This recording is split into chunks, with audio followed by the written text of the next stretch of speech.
দেশের সবচেয়ে প্রত্যাশিত নিয়োগ পরীক্ষাগুলোর একটি প্রাথমিকের সহকারী শিক্ষক নিয়োগ পরীক্ষা। সেই পরীক্ষাকে সামনে রেখে পরীক্ষার্থীদের জন্য কঠোর ও স্পষ্ট নির্দেশনা জারি করেছে প্রাথমিক শিক্ষা অধিদপ্তর। আগামী ২ জানুয়ারি অনুষ্ঠিতব্য লিখিত পরীক্ষায় অংশ নিতে পরীক্ষার্থীদের জন্য একাধিক গুরুত্বপূর্ণ নিয়ম মানা বাধ্যতামূলক করা হয়েছে। নির্দেশনায় বলা হয়েছে, পরীক্ষা শুরুর অন্তত ১ ঘণ্টা আগে অর্থাৎ সকাল ৯টার মধ্যেই পরীক্ষার্থীদের কেন্দ্রে উপস্থিত হয়ে নির্ধারিত আসনে বসতে হবে।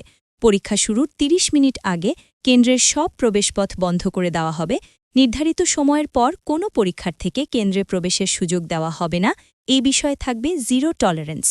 পরীক্ষা কেন্দ্রে প্রবেশের সময় নারী ও পুরুষ পরীক্ষার্থীদের আলাদাভাবে তল্লাশি করা হবে। প্রয়োজনে হ্যান্ড মেটাল ডিটেক্টর ব্যবহার করা হবে।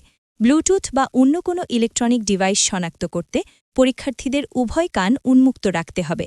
সন্দেহ হলে কানে কোনো স্পাইক ইয়ারফোন রয়েছে কিনা তা টর্চ লাইট ব্যবহার করে পরীক্ষা করা হবে।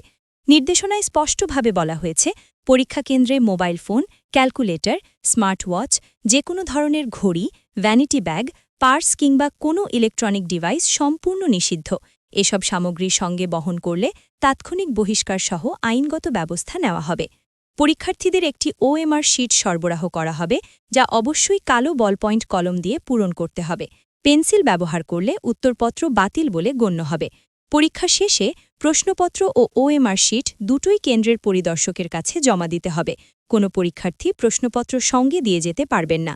সুষ্ঠু ও সুশৃঙ্খলভাবে পরীক্ষা সম্পন্ন করতে প্রতিটি পরীক্ষা কেন্দ্রে ১৪৪ ধারা জারি থাকবে। জেলা প্রশাসকের নেতৃত্বে গঠিত কমিটি সার্বিকভাবে পরীক্ষা পরিচালনার দায়িত্ব পালন করবে। কেন্দ্রের দায়িত্বপ্রাপ্ত কয়েকজন কর্মকর্তা ছাড়া অন্য কারও মোবাইল ফোন ব্যবহারের অনুমতি থাকবে না। ভুয়া পরীক্ষার্থী শনাক্ত করা বা অসৎ উপায় অবলম্বনের প্রমাণ পাওয়া গেলে ভ্রাম্যমাণ আদালতের মাধ্যমে তাৎক্ষণিক শাস্তির ব্যবস্থা নেওয়া হবে। প্রাথমিক শিক্ষা অধিদপ্তর জানিয়েছে, এবারের নিয়োগে পদের তুলনায় আবেদনকারীর সংখ্যা অত্যধিক হওয়ায় পরীক্ষার্থীদের মুখোমুখি হতে হবে তীব্র প্রতিযোগিতার। প্রথম ধাপে ৬টি বিভাগে ১০,২১৯টি পদের বিপরীতে আবেদন পড়েছে ৭,৪৫,৯২৯টি। দ্বিতীয় ধাপে ঢাকা ও চট্টগ্রাম বিভাগে ৪,১৬৬টি পদের বিপরীতে আবেদন জমা পড়ে ৩,৩৪,১৫১টি। সব মিলিয়ে ১৪,৩৮৫টি পদের বিপরীতে আবেদনকারী ১০,৮০,০৮০ জন, অর্থাৎ গড়ে একটি পদের জন্য লড়াই করবেন প্রায় ৭৫ জন। স্বপ্ন, অপেক্ষা আর কঠোর পরিশ্রম সবকিছুর চূড়ান্ত পরীক্ষার সামনে দাঁড়িয়ে এখন লাখো চাকরিপ্রার্থী। নিয়ম মেনে সততার সঙ্গে পরীক্ষায় অংশ নেওয়াই হতে পারে সেই কাঙ্ক্ষিত সরকারি চাকরির পথে প্রথম ও সবচেয়ে গুরুত্বপূর্ণ ধাপ।